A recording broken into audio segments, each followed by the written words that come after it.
انہوں نے حدیث نبوی کے مطابق فتویٰ دے دیا کہ اللہ کے نبی صلی اللہ علیہ وسلم کے فرمان کے مطابق یہ فتویٰ ہے۔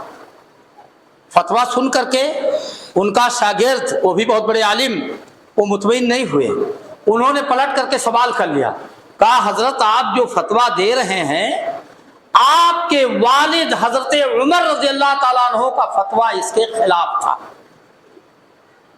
یہ سننا تھا کہ حضرت عبداللہ ابن عمر رضی اللہ تعالیٰ عنہ کا چہرہ مارے غصے کے سرخ ہو کر کے کانپنے لگا۔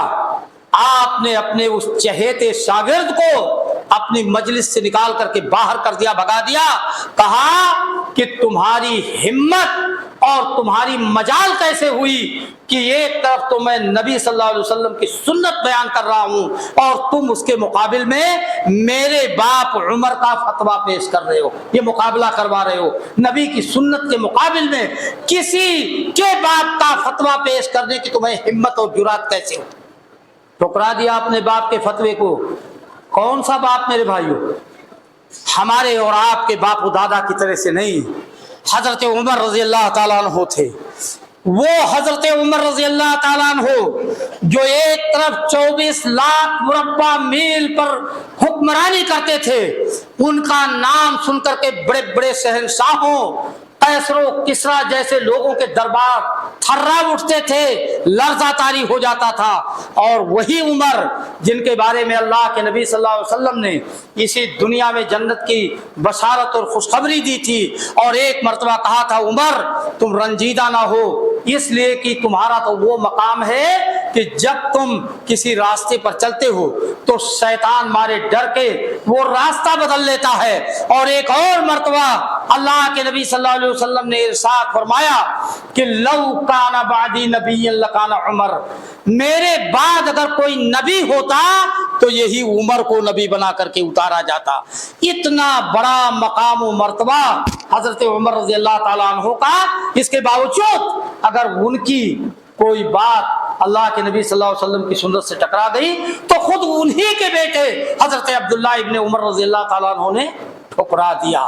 میرے بھائیوں، صحابہ ہوں، تابعین ہوں، محدثین ہوں، ائمہ کرام ہوں، سارے لوگوں کا یہی ایمان تھا اور یہی ایک ہی مذہب تھا، وہ یہ کہ اللہ کے نبی صلی اللہ علیہ وسلم کی سنت پالانے کے بعد باقی کسی چیز کو نہیں مانا جائے گا، اور ہر چیز میں اللہ کے نبی صلی اللہ علیہ وسلم کی سنت کو تلاش کیا جائے گا۔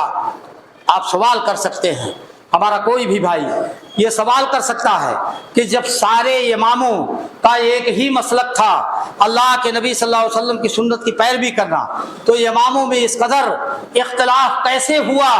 میرے بھائیوں، میں آپ کو بتاتا چلوں اس اختلاف کی کئی وجہیں ہو سکتی ہیں۔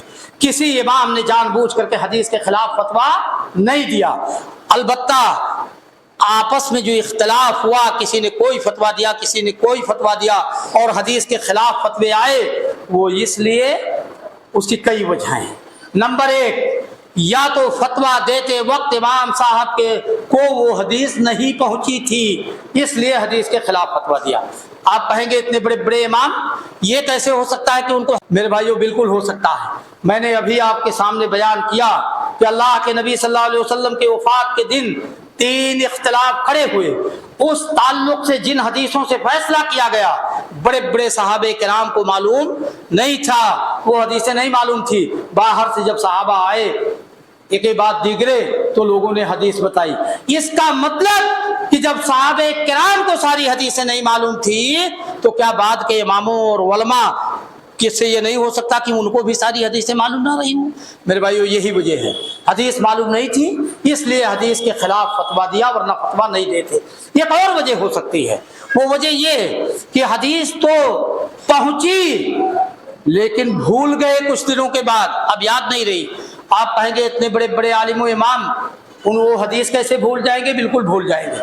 میں ایک واقعہ جو بخاری، مسلم اور حدیث کی بہت ساری کتابوں میں لکھا، میں آپ کو بتاتا چلوں کہ ایک صحابی حضرت عمر رضی اللہ تعالیٰ عنہ کے دربار میں آئے اور پوچھا کہ امیر المومنین یہ بتائیے کہ کیا جس طرح سے وضو کے لیے پانی نہ ملے تو تیمم کر کے کافی ہو جاتا ہے؟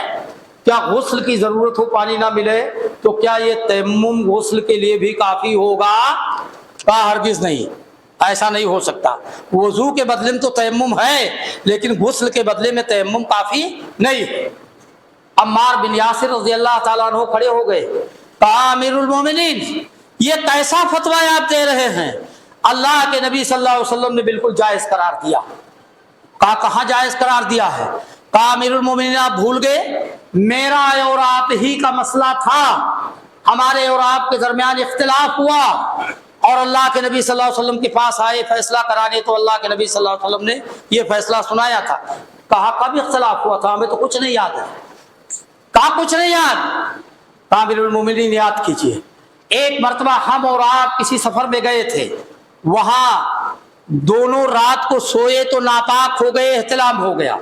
صبح کو جب فجر کا ٹائم ہوا تو آپ نے کہا جب تک نبی صلی اللہ علیہ وسلم سے مسئلہ نہیں پوچھ لوں گا نماز نہیں پڑھوں گا۔ آپ نے فجر نہیں پڑھی، اور تمرغت تمرغ البعیر، میں نے جس طرح سے چوپایا، کھچر، گدھا، اونٹ کا بچہ یہ جس طرح سے زمین پہ الٹتا پلٹتا ہے، میں نے زمین پہ الٹ پلٹ کر کے اپنے جسم کو مٹی سے لتھیڑ لیا اور فجر کی نماز پڑھ لی۔